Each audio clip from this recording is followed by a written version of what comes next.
Hello everyone and welcome to the F1 corner after the practice session of the Austrian Grand Prix on Friday.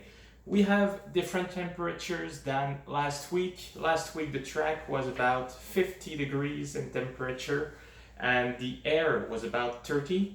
This week we go at half of that. The track was at about 30 degrees today and will probably be for the whole weekend, and it was actually pretty chilly outside also in Austria. And what we're seeing in consequence is also different results on the timing sheet. I think the first thing that really stands out is that the two Mercedes are on top after the free practice of the afternoon. Lewis Hamilton first, Bottas second. Max Verstappen is following not too far behind, and we have to wonder, are Red Bull hiding their games, or are the Mercedes just really more performant? Did they find some speed in that car? Is the temperature actually helping them? It's going to be very interesting to follow, to crunch the numbers, and to see if tomorrow we're going to have a nice fight in qualifying and also during the race. Sergio Perez also liking a little bit of speed this weekend compared to teammate Max Verstappen. Still not sure why. Perez only 11th best during the afternoon practice, which is not where he wants to be, obviously. Hope that he can find what's wrong and improve for tomorrow's qualifying. Our team that is third currently in the championship, McLaren, as we're seeing pretty often during practice, very puzzling result. Ninth only for Lando Norris during the second practice, and it's a trend we're seeing pretty much throughout the season. The McLaren during the Friday session, not really where they are usually during the race, which is like 5th and 5th and 6th. So it's difficult to say where they are at the moment. We could say maybe in front of the Ferraris, as this afternoon Ferrari were only 16 and 13, but still we have to stay in check, keep those numbers really for what they are and only numbers, because it is practice. We don't know the weight of the car, the fuel load, the engine mode. It will only be in qualifying where it matters that we will find out what is everybody's space. A team that is looking strong this weekend is Aston Martin. Fourth best time for Lance Stroll during the afternoon, fifth for Sebastian Vettel. We know that Stroll finished in the point last race, so that Aston Martin can actually go well around the track. Can they do it again? Vettel had a few races where it was not really a dream for him. After 3 races in the point, the last 2 were kind of average on his side. Can he make it back this weekend in Austria? That would be nice for him. Who else do we have? Alpine that were the talk of the day, with Guan Yu Zhou, their reserve driver, making his Formula 1 debut, replacing Fernando Alonso during the first practice in the morning. Alonso obviously swapping back for the afternoon.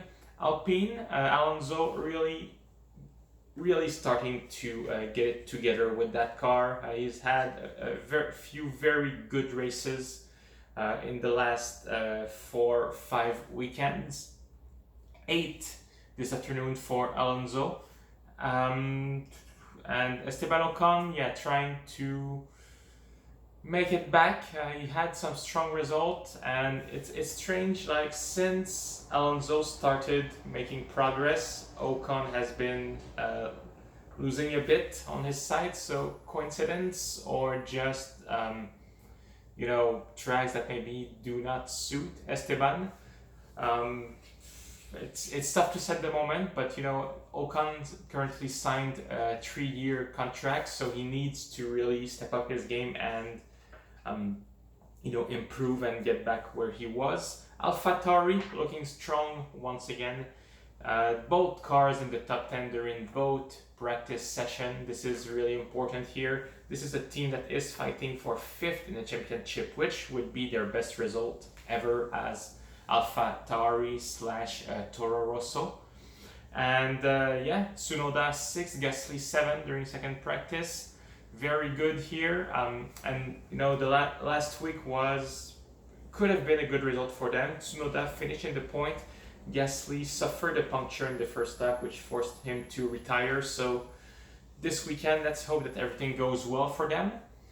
And at the back of the grid, the Alfa Romeo, strong result during practice, like we are used to see before it falls back during qualifying.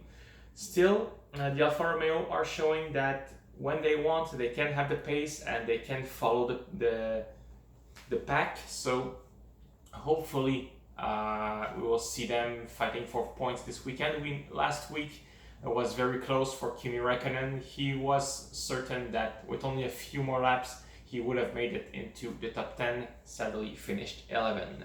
The two Haas, nothing surprising here, finishing among the last, and Mick Schumacher beating Nicolas Latifi, as is almost custom in the last few races. So Schumacher really improving. And Nikita Mazepin 20th. George Russell, the guy who was at P8 for about 20 laps during the Austrian Grand Prix, 17th, but that does not mean the Williams has no pace. On the contrary, there is a strong possibility that Williams will surprise us again tomorrow during qualifying. But there are chances of rain, the temperatures are different, and as I mentioned at the beginning, just the fact that the air temperature and the track temperature is about half of what it was last week for the Austrian Grand Prix can affect the race a lot. These cars are so sensitive to any changes in weather condition that it can make for a very interesting and unpredictable race. The tires are also different this weekend, softer compounds than last week. So will we see a 2-stop race and a big fight at the front and even in the midfield? It is a strong possibility also. Thank you for watching, everyone. Remember to smash the like button and to subscribe to this channel so that you do not miss any update regarding the Austrian Grand Prix and anything regarding this 2021 Formula 1 season, actually. So thank you for joining, and I will see you on Saturday after the qualifying session of the Austrian Grand Prix. Thank you. See you next time.